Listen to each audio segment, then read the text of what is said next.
You've tuned into Books, Business, and Beyond, the show that teaches you how to maximize your income from your book to create the lifestyle you want. Now here's your host, the girl who loves Mexican food and taking on new challenges, Shelly Hitz, and her partner in success, Kristen Eckstein.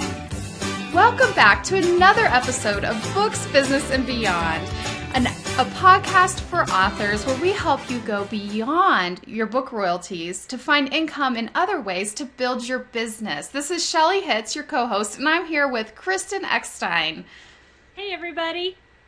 And in this episode, we are going to talk about ninja productivity hacks. And the reason they are ninja is because we have a real ninja on the line.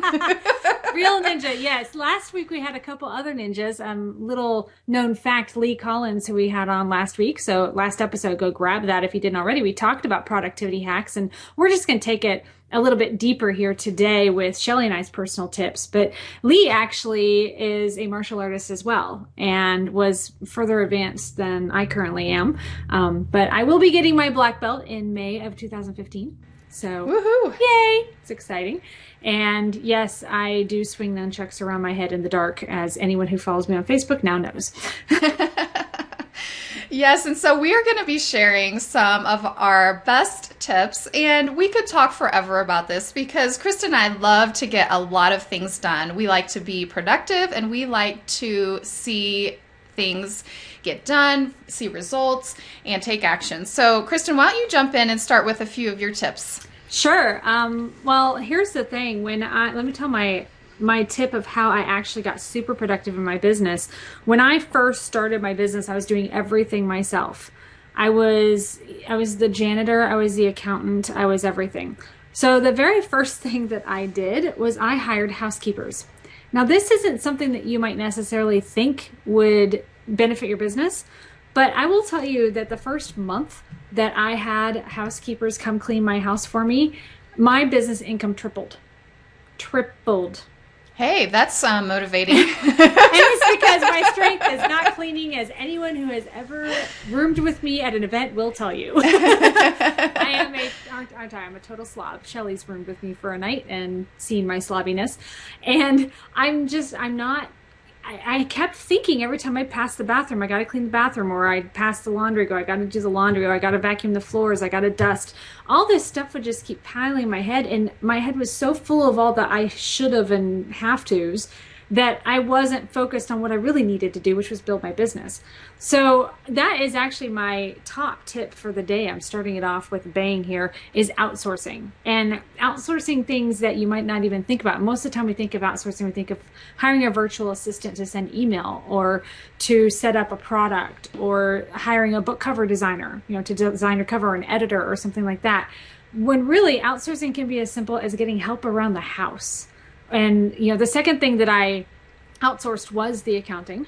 And that was awesome, because then that month my business income tripled again from the initial triple. So that was great, getting all that, having to do taxes all the time off my plate and off my mind, and having to remember everything about the bookkeeping. I didn't have to remember that anymore. So I encourage you, as your book sales increase, as you take things and put things into practice you're learning on this podcast and elsewhere, that you start setting aside money for outsourcing, for hiring help where you need it. You might be a fantastic designer. You might suck at editing, so hire editors. You might be a great writer and editor, and if you are a great writer and editor, then you should never be editing your own stuff anyway. But let's say that you can write your own back cover copy, or your own copy for your description on Amazon. Then outsource something else.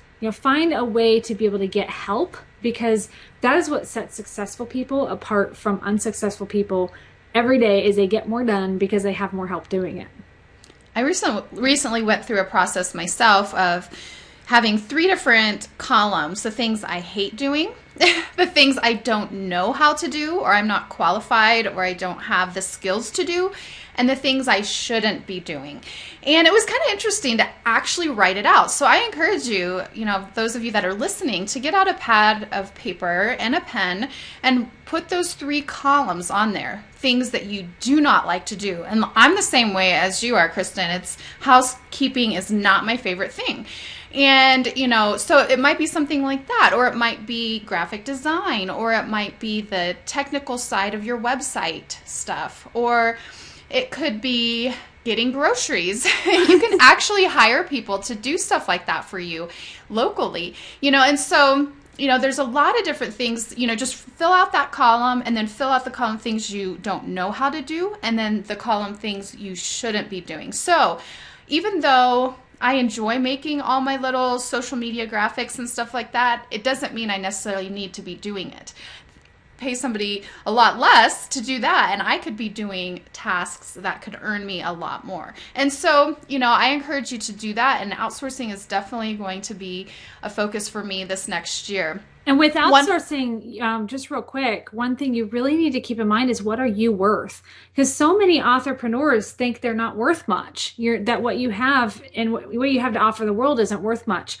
But you were worth way more than $5 an hour or even $10 an hour. So if you can hire someone to do some of these tasks for you and be able to turn your attention to make more money somewhere else, then it's going to be completely worth it for you, because your self-worth is worth it. So take that into consideration too, because you really are worth it. Yes, you are. And, you can spend that time writing additional books, which are going to be additional assets for your business. You can spend that time writing emails to your list with affiliate recommendations. You can spend that time writing a blog post review or recording a video review for, an affiliate product that you have. You can spend that time getting joint venture partners. I mean, there's so many other things that you can be doing, working on your own product. And that's something that we really encourage authors to do. And so, yeah, definitely things to do. One of my tips, I read the book this year. I mean, it's been around for a long time, but it's called Getting Things Done. And it's just a really good process of thinking through how to be more productive. And one of the big takeaways I took from that book was the 2-minute rule. And the 2-minute rule is, if you can do a task in 2 minutes or less, do it. Just do it. Like when you open an email, if it's something you can reply to and take care of in 2 minutes, just take care of it instead of keeping it as, unread or waiting till later. And then you want to think about the 3 Ds. So you either want to do it, you want to delegate it, or you want to defer it. And so, like I said, the 2-minute rule is anything that takes less than 2 minutes, you do. You want to then delegate anything else, and that's what we're talking about with outsourcing, having a team and having people that you can work with. There's sites like Fiverr.com and fancyhands.com where you can get started rather inexpensively. You can also hire interns. You can also do some bartering. So there's tons of ways to delegate. And then defer. So that's something that you're going to take care of later. But, I highly recommend that book, Getting Things Done. And, definitely recommend implementing that 2-minute rule. So what's another tip that you have, Kristen? Well, another tip, which is also, I think, one of your tips, is batching. And I like to do everything in batches. In fact, today we're recording 2 podcasts. I think the most we've recorded is 4 in one sitting. And that was a lot of work. We both had no voices by the end of it. But man, it was fun. And I personally like to use batching for my writing. So I write for a website called The Future of Ink. And usually I will write 3 or 4 posts at a time for them. And their posts are 900 words minimum. So I will sit down and spend an afternoon and just knock out a whole bunch of writing for them. And then I'll also reuse that writing on my own blog and tweak it a little bit because I'm a big fan of repurposing, since I have 2 different audiences. So really with batching, I love to sit down and do everything at once. So if I can write all of my posts for the next month and that are going to go up on my blog or go up on guest blogs, I prefer to do that. I have a couple websites that I've written for years that I send 1 post a month to, and I will sit down and batch write all year's worth of posts and send them to them all in January. And that way they've got all of them, and I don't have to worry about it. As long as the information's evergreen, meaning it doesn't expire or there's nothing time sensitive on it, then it's good to go. So that's my favorite thing besides outsourcing, is batching my time, because you can stay focused for a longer period of time and get a lot more done. I love that. And I am the same way. Like, I love doing batching as well. And what I think, the way it makes me think is, you get going. It's kind of like, getting a car up to 60 miles per hour and then all of a sudden having to stop it. And, then starting again and stopping and starting again. Like when you get in the flow of something, it's easier just to keep going in that same flow. Right. Like when we're doing podcasts, it's easier just to keep in that same flow because I get in that mode of, okay, I'm a podcaster, I'm speaking, I'm doing this. My favorite thing for batching is videos. So I get my video camera set up, I get my microphone set up, my software is set up, everything is set up. Your hair done. Yeah, you have your hair done, makeup, whatever, and then you record. So for my recent launch, I recorded all my videos in one morning.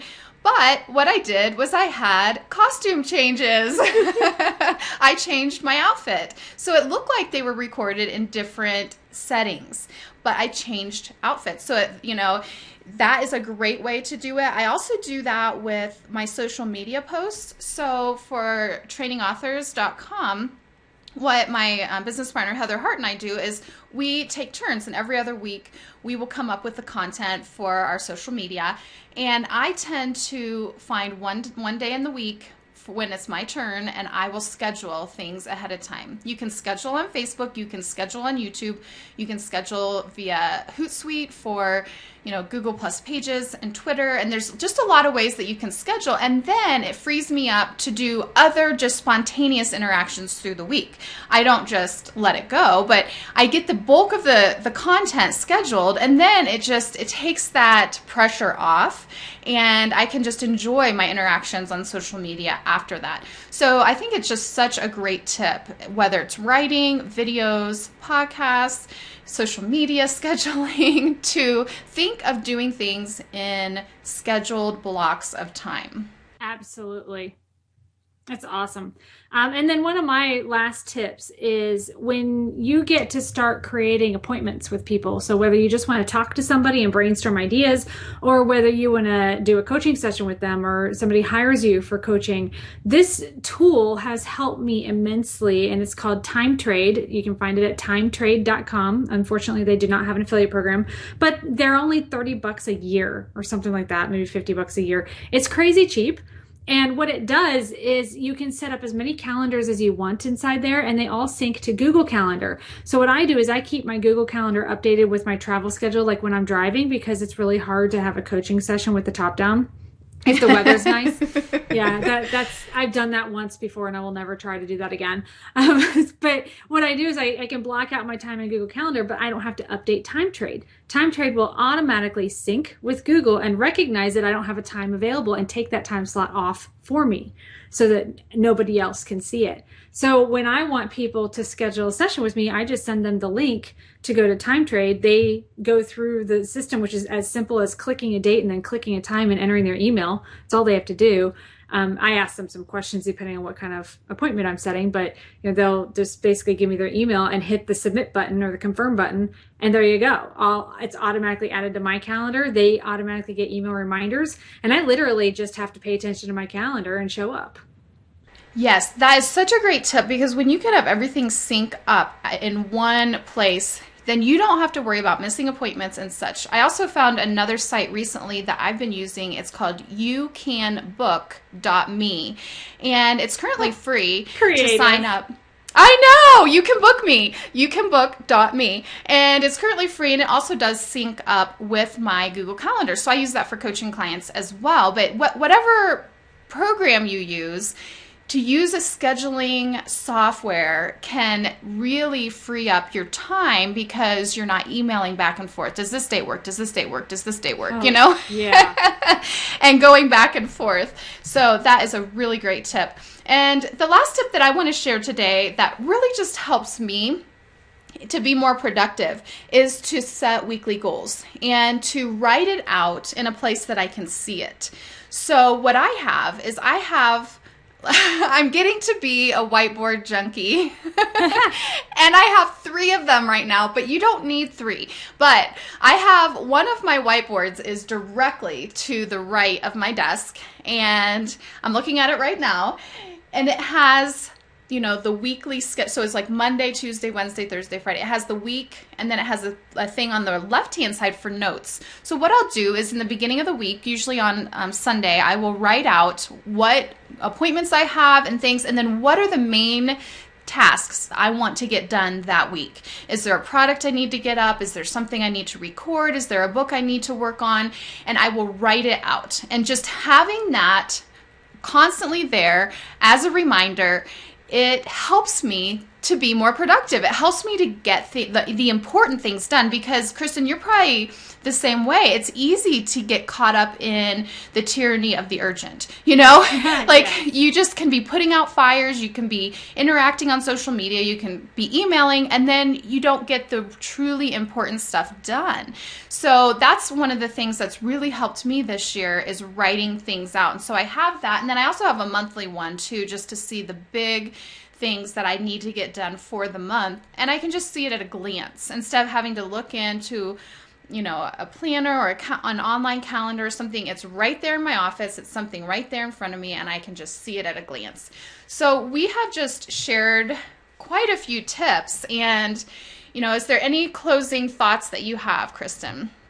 Just get out there and do it. You know, you can research this all day long, but until you sit down and start making the decision to put some things into practice and take action on something, and we gave you tons of tips. We give you a lot of tips every week on this podcast. So choose one and implement it today, and then choose another one in a couple of days and add it. And then maybe in a week, add a third one. Nobody says you have to do all this stuff at once and completely change your life around. Just pick the one that seems the easiest and simplest to use so you're not overwhelmed, and then go for it.